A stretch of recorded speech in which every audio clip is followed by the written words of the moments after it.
Philadelphia, when the University of Pennsylvania launched a think tank named for Joe Biden in 2017, it didn't just create a prestige institution tied to the man who had just left the vice president's office.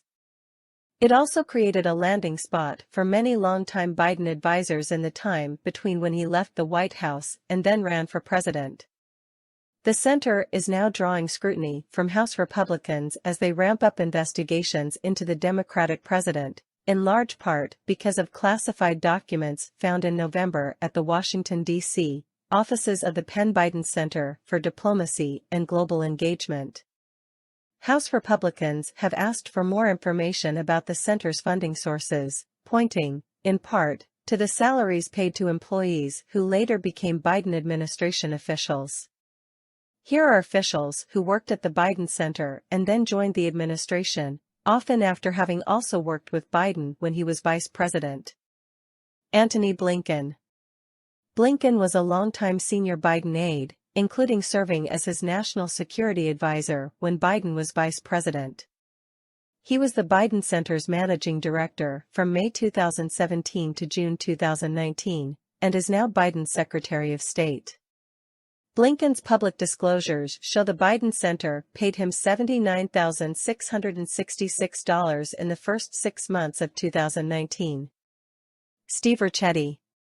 Another key figure in Biden's inner circle, Ricchetti was Biden's chief of staff in the Obama administration and later became managing director of the Biden Center, the same position Blinken had held. He's now counselor to the president. Michael Carpenter. Carpenter was a foreign policy advisor to then Vice President Biden before becoming Deputy Assistant Secretary of Defense for Russia, Ukraine, Eurasia, and Conventional Arms Control.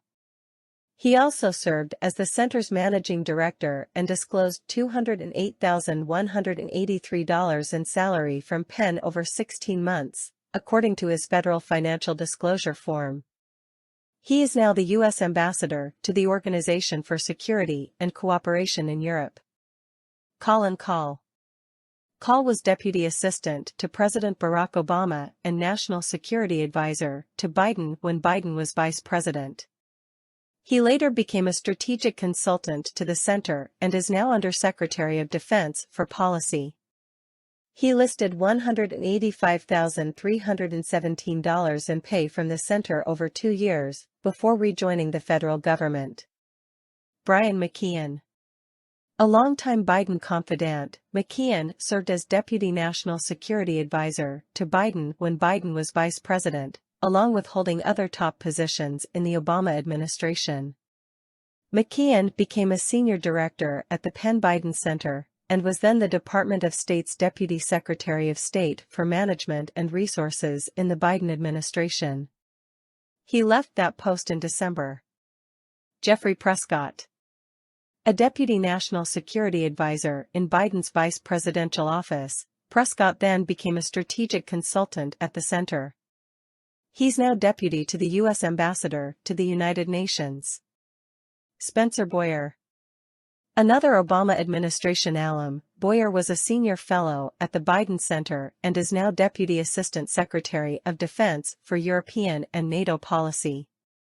Ariana Berengot.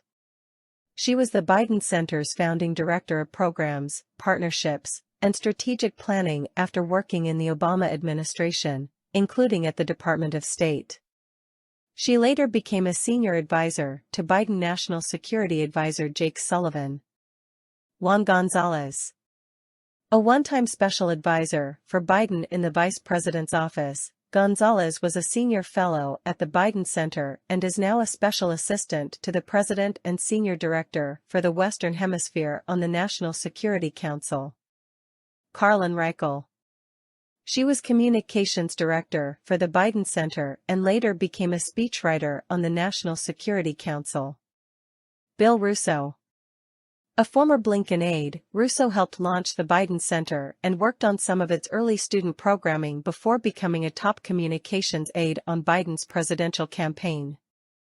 He joined the Biden administration in 2022 as an acting principal deputy assistant secretary of state. About House Republicans' investigation.